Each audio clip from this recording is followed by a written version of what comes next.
The conflict between the United States and Iran has entered a dangerous new phase. Fresh U.S. airstrikes on Iranian targets, Iran's retaliatory attacks, and heightened tensions around the Strait of Hormuz have fueled fears of a wider regional war. President Donald Trump has declared the ceasefire over, while Tehran has warned of further retaliation.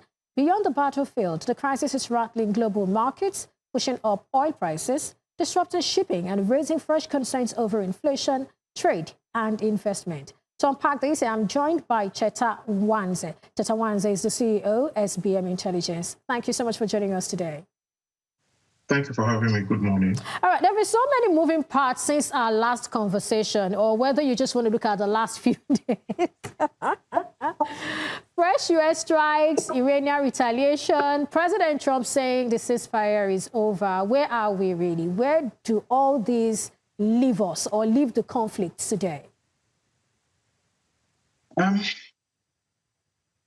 mean, it's a matter of pride right now. Pride, ego, and the Americans are coming to terms with the fact that this is beyond them, as it were. When they finally come to terms with that fact, then we'll finally have peace. But for now, we are going to be having this tit for tat. The problem is with that scenario is that the Iranians, one doesn't know their tolerance level for this back and forth.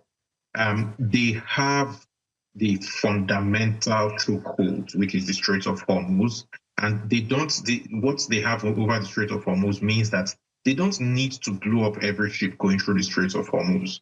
Basically, blowing up or attacking 3 ships, or even less than 3, is enough to spook insurance companies, raise insurance premiums, and then raise the price of everything for everybody.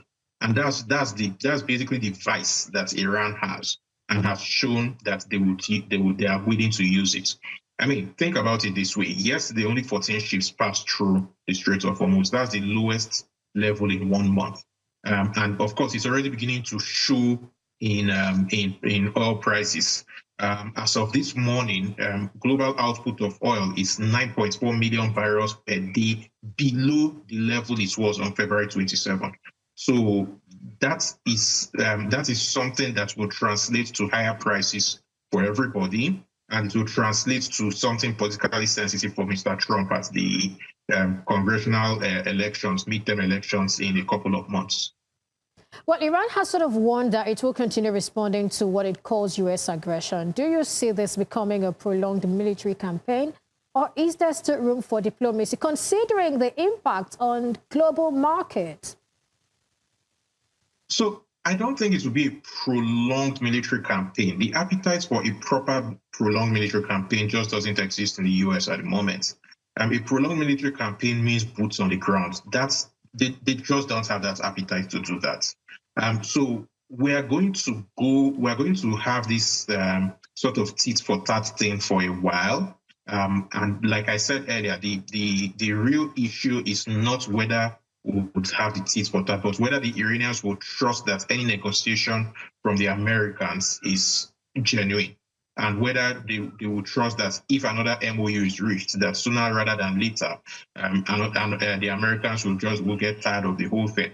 I think that from an American perspective, or one of the factors that pushes them more towards the hawkish side of it, that's Lindsey Graham, has been taken off the chessboard. He died yesterday, or was announced dead yesterday. So that may temper down a bit of the aggressive nature of the Americans in this respect, but it remains to be seen. At the end of the day, it's all about the ego of Mr. Trump and whether he is willing to accept the new reality on the ground. All right. Every time tensions sort of flare in the Middle East, oil markets react almost immediately. You sort of already alluded to that, talking about Brent crude and the WTI. But then, do you get a sense that we're probably losing sight of other transmission channels, or are they muted? No, we're not losing sight of other transmission channels. The fact remains, this is geography at play. And if there's one thing that human beings cannot yet overcome, is geography. At the end of the day, Saudi Arabia, the vast majority of their production comes from the eastern side of Saudi Arabia. All of Qatar, all of the UAE, all of Bahrain, all of Kuwait goes through the Persian Gulf. And which means that by definition, this 20% of the world's crude oil, even Iraq, this 20% of the world's crude oil has to pass through the Strait of Hormuz. And as long as it's bottled up there, not because the Iranians can stop everything, but because the Iranians have a credible threat to stop as much as is possible, which will raise insurance costs, it will mean that everything will simply be subject to Iranian whims. I think that for the global economy, the really catastrophic scenario is if there's total regime collapse in Iran, and then nobody knows who to really talk to get things under control. That is the real catastrophic scenario, and that is what they are very likely to be giving out in the White House as we speak. Do you want to comment on the Matoba Khamenei conversation? I mean, during the burial ceremony and all that, there was that question around where is he, even though there was a statement, a signed statement from him. You want to speak to that and what that also means for the bigger picture? No, I don't. It's not something that I want to dwell on for a simple reason. Okay. The Iranians have shown that they have a system. There's a system that is operating, and the system. The way they built it with enough redundancies that it is beyond individuals. So if Mojtaba Khamenei is not available, one thing that everybody knows is that the strike that killed his father, the late Ayatollah, he was injured. How serious that injury is, the Iranians have kept a very tight lead on that. Is he capable of functioning, or is he functioning in name only? The Iranians have kept a very tight lead on that. But the fact is, whether he is functioning or not, they are able to make some form of decisions. So the government is still holding. Like I said a few minutes ago, the real problem for everybody will be if the government ceases to function and Iran basically splinters into so many rival factions, because all of these factions will still have the ability to lob one or two missiles in the direction of the Strait of Hormuz, and the reality that we're facing now will remain a reality for a long time to come. All right, away from that, I want us to focus on where we are now, Nigeria. For Nigeria, could this conflict become a double-edged sword? Of course, we've always been talking about it, but where are we so far, really, in all of this? Missed opportunities or opportunities have been taken? What exactly can you say about how Nigeria is responding to this particular issue? Come see, come sir. The truth of the matter is that we don't have the ability to take too much advantage of it because of the fact that, and this is something that I've stressed to you in previous interviews, that nowadays we have to buy oil at the global prices. It's not as if it's not as if the Dangote refinery, for example, is buying oil in Naira. We're buying at global prices, and ultimately, my own fear remains that it will be more profitable for the Dangote refinery to actually sell their refined crude outside of the country.